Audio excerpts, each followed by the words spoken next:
ہمارے لائرز نے بتایا کہ آج عمران خان کی اور بشرا بی بی کی سینٹنس سسپینڈ ہو سکتی تھی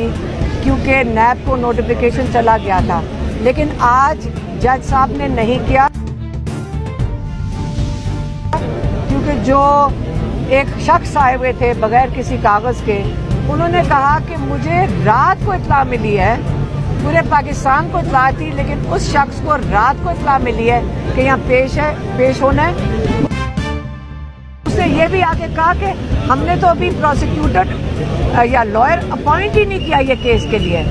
تو ہم نے اپنے لائر سے پوچھا، سلمان صفدر سے، کہ آپ بتائیں کہ جج صاحب کو کیا کرنا چاہیے تھا۔ اگر سینٹنس نہیں سسپینڈ کرنی تھی، جج صاحب کو اسی وقت ان کے ساتھ ناراضگی کا اظہار کرنا چاہیے تھا اور ان کو کہنا چاہیے تھا کہ آپ 2 گھنٹے میں پروسیکیوٹر جنرل کو یہاں پیش کریں۔ یہ عام طور پہ ججز کرتے ہوتے ہیں کیونکہ ایک جج چیف جسٹس کی بہت اہمیت ہوتی ہے اور یہ بہت بڑی انسلٹ ہے ہمارے ججز کی کہ اس قسم کا مذاق آ کے کیا جائے پروسیکیوشن کی طرف سے۔ اس لیے آپ کو یہ تو سمجھ آ گئی کہ عید سے ایک دن پہلے انہوں نے کیس کیوں لگایا۔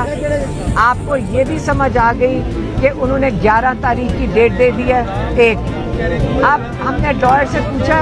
کہ آپ بتائیں کہ 11 تاریخ کو اگر کیس ہوگا کیا عمران خان کو اور ان کو بیل مل جائے گی، بشرا بی بی کو؟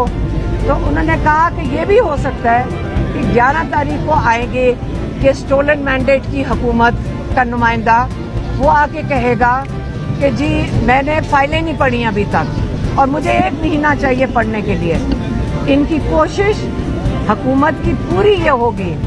اور جج صاحب ہم امید رکھتے ہیں کہ ان کو فیسیلیٹیٹ نہ کریں۔ اب حکومت کی طرف سے کوشش یہ ہوگی کہ اس مہینے کے آخر تک اس کو کھینچ لیا جائے اور تاکہ چھٹیاں شروع ہو جائیں ججز کی، اور ستمبر تک عمران خان کنفرمڈ اور گارنٹیڈ ہے کہ جیل سے رہا نہیں ہوں گے۔ اور یہ آپ کو میں یہ بتا دوں کہ ہمارے لائر نے یہ بھی کہا ہے کہ یہ صرف آدھے گھنٹے کی بات ہے، آدھے گھنٹے کا کیس ہے، ہم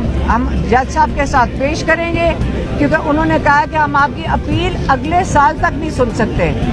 اس وجہ سے ان کا کام بنتا ہے کہ ان کو بیل دے دیں۔ تو یہ تو آج آپ کو بتا دیا کہ رول آف لا پاکستان کی 26ویں ترمیم کی وجہ سے کہاں پہ پہنچ گیا ہے، جو بہت